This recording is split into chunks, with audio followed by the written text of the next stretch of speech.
comment vous allez? Moi ça va. Je suis juste un petit peu... je sais pas. C'est étrange de tourner une vidéo et de savoir qu'elle va être postée et que des gens vont la regarder. Mais pour l'instant je me rassure en me disant que c'est les amis et la famille. Du coup, j'espère que vous allez m'entendre correctement, que le bruit va pas être trop gênant.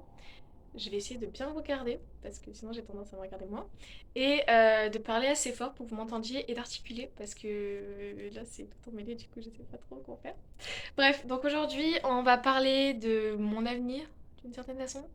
Plus précisément de l'université dans laquelle je rentre, parce que j'ai ouvert cette chaîne parce que je vais à l'université et justement j'ai pas trop envie d'être toute seule dans cette expérience et j'ai envie que la famille puisse me voir et puis puisse profiter de moi sans que j'ai à tout répéter et puis en même temps me sentir un petit peu moins seule. Donc je vais commencer tout de suite.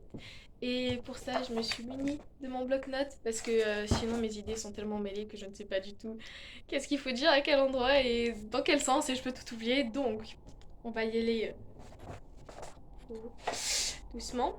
Donc euh, cette année, en septembre, donc dans 2 semaines, je rentre à l'université de Metz, donc Université de Lorraine, site de Metz, en licence LEA, donc langue étrangère appliquée, j'ai toujours du mal avec ça, anglais-chinois.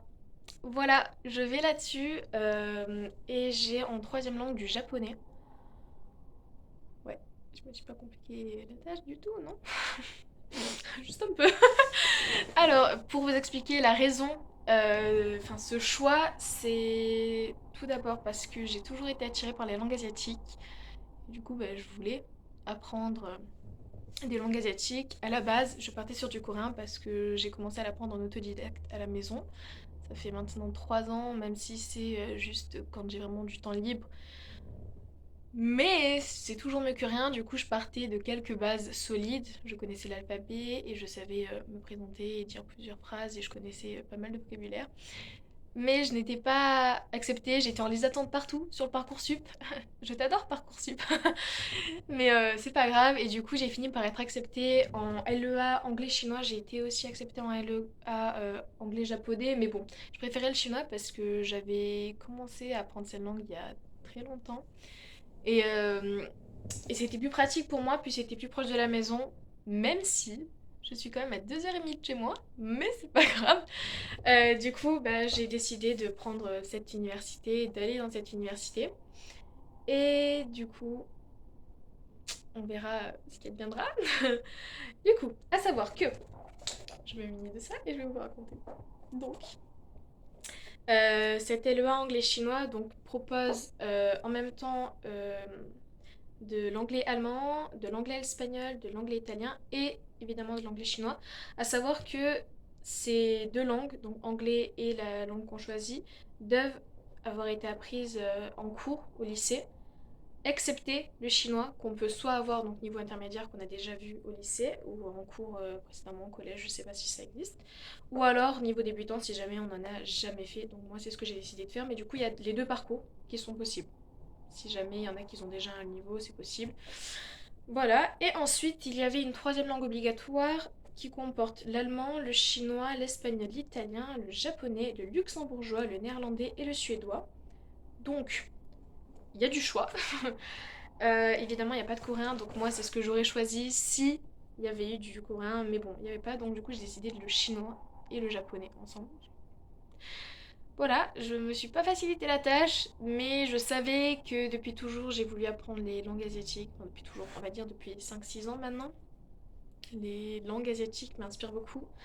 À savoir que j'ai toujours été attirée par les langues et les cultures et j'ai toujours voulu apprendre ça. Et du coup, je me suis dit pourquoi pas me lancer un défi qui est assez complexe. C'est pas grave, je me dis je préfère redoubler un semestre qu'autre chose. À savoir que justement, du coup, le LEA, enfin le LEA, les LEA, bon, la licence LEA, donc L, se comporte en 3 années, sauf si on décide d'aller sur un master, donc sur 2 années. Et donc du coup, durant ces 3 années, c'est divisé en semestres. Et on peut évidemment, enfin, pour valider les semestres, mais si jamais on peut en redoubler un pour se reprendre à zéro, c'est mieux de réussir. Mais du coup, c'est parce que ça se compte en points et en crédits, il me semble. Et du coup, bah, pour réussir à faire, à faire tout ça, donc faut bien travailler.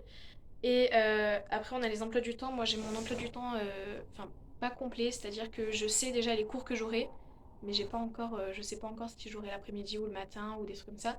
Sachant que c'est rare quand on a toute la journée complète. Normalement, on a que des demi-journées, donc soit le matin, soit l'après-midi.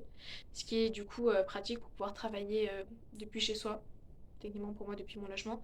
À savoir que c'est très important de fournir son travail personnel parce que bah, sinon on va galérer.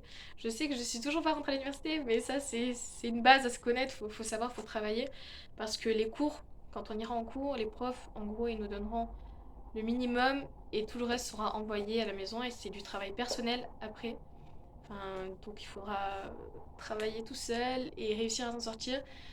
À savoir que si jamais on s'en sort pas, il y a des groupes qui peuvent nous aider où on peut aller à la BU, la bibliothèque universitaire du coup, et travailler ou chercher des aides ou alors s'entraider avec par exemple ceux qui sont au-dessus de nous, nos mentors. Sembe en coréen. Et du coup, ouais, donc il y a ça. Et en gros, c'est ça. Je sais pas trop comment introduire tout ça, mais faut que j'arrête de dire ces mots. Bref, donc moi j'ai choisi de l'anglais chinois, mais du coup il y a tous ces choix disponibles en plus. Et en troisième année, donc en licence 3, il y a un stage obligatoire à l'étranger. Pour cette université précise, le minimum c'est 2 mois et le maximum c'est 12 mois. Mais il faut faire une demande et il faut avoir du coup, faut que ce soit validé en fonction de plusieurs critères. Donc que ce soit ce qu'on a fourni durant l'année, nos absences, notre présence, nos notes, il me semble, si on est apte ou pas, ou enfin des trucs comme ça. Mais dans l'idée, logiquement, on est censé y aller tous, sauf si vraiment on ne veut pas, mais je sais pas trop comment ça marche. Et après, en fonction de l'université dans laquelle vous êtes, c'est pas tout pareil. Il y en a qui ont un stage obligatoire de 6 semaines, d'autres de 8 semaines, d'autres de 4 mois, minimum obligatoire. Chez moi, c'est 2 mois, minimum. Donc voilà. Et, euh, et après ça, du coup, c'est avec les stages sont faits avec le Erasmus et qui est du coup pris en compte, donc dispose des accords Erasmus, c'est ce que j'ai noté. Et avec ça, ensuite, on peut avoir un petit salaire parce que du coup, on travaille aussi vu que c'est un stage et du coup, le salaire max ou min, un des deux, je reverrai, c'est 400 euros. Donc bon, au moins on a une paye. Et du coup, ça nous permet donc déjà de parfaire notre niveau en langue, de s'immiscer dans le pays et de pouvoir voir. Et du coup, faut prendre en compte tous ceux qui sont avec les accords Erasmus, désolé. Sinon, bah, c'est à nos frais, donc c'est pas cool. Évidemment, l'université va pas tout payer, donc enfin le truc Erasmus va pas tout payer, mais euh, il faut quand même considérer qu'il y a une partie que nous on doit payer pour pouvoir travailler et aller à l'étranger.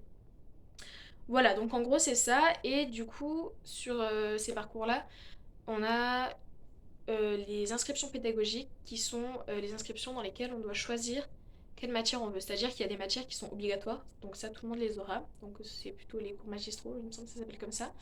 Et ensuite, sinon, on a les cours,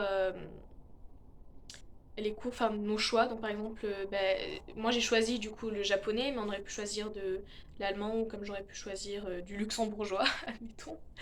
Et avec ça, on choisit si on est groupe 1, groupe 2. Personnellement, je choisis le groupe 2. Je sais pas encore qui y aura avec moi, mais du coup, c'est là aussi, du coup, ça varie en fonction de l'emploi du temps.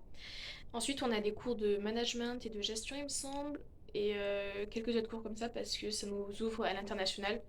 Ces licences nous ouvrent à l'international et j'ai regardé mais avec les masters parce que moi je préfère continuer juste rester sur 3 années mais si jamais quelqu'un va aller en master et du coup que ça dure 5 années pour le il y a le attendez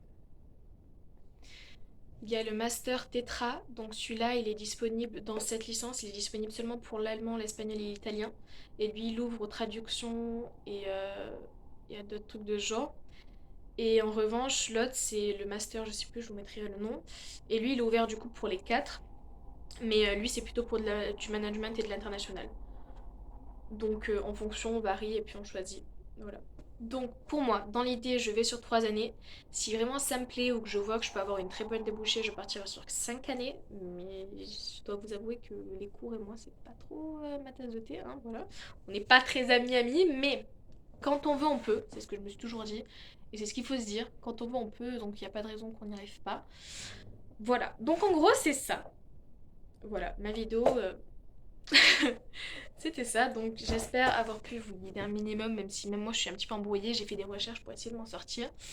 À savoir que ma pré-rentrée est le 5 septembre. Donc du coup là, j'aurai un petit peu plus idée de mes cours. Et je pense que je pourrais là faire une vraie vidéo bien complète, bien tenue. Mais bon, je tenais à faire une vidéo avant. Et voilà, et puis plus tard je vous parlerai du coup de mon logement, parce que bon là j'ai pas vraiment grand chose, là je vous ai plutôt montré une vidéo, enfin précédemment, une vidéo sur ce qu'il faudrait avoir dans son logement, même si c'est bon, là c'est surtout mon côté personnel, mais il y a des choses qui peuvent se rajouter ou autre, et je suppose encore dans ce logement, donc je verrai encore si peut-être j'ai pris des trucs en trop ou pas. Euh, mais sinon voilà, je vous ferai une vraie vidéo ensuite quand j'aurai mon logement, donc comment il est et comment j'ai décidé d'arranger tout ça.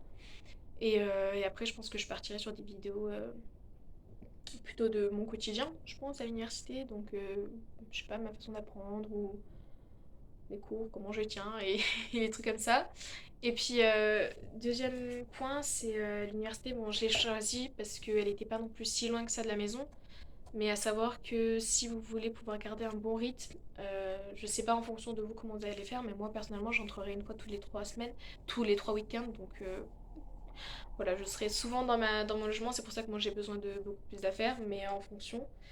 Et, euh, et pour garder un minimum de travail et rester tenu, parce que bon, les trains et les transports sont pas assez. Voilà, puis j'ai toujours pas mon permis. Je suis en train de réviser le code et j'en peux plus. Donc voilà, bon, je me suis un petit peu bougée de chemin, je sais plus comment on le dit. Mais j'espère que cette vidéo vous aura plu et qu'elle a pu un petit peu vous aider ou je sais pas. Si c'est la famille qui me regarde, je vous vois, d'accord. Vous me gênez. Et si c'est les amis, bah écoutez, voilà. Et puis s'il y a des nouveaux abonnés, enchantée, je suis Adriana. Voilà, j'espère que cette vidéo vous a plu. Si vous avez des commentaires à me laisser, des suggestions ou si vous avez d'autres questions, je suis ouverte à tout. Et si vous avez des suggestions, je suis aussi ouverte parce que bon, je suis un petit peu perdue et voilà. Je suis encore une enfant. Voilà. J'espère que cette vidéo vous aura plu.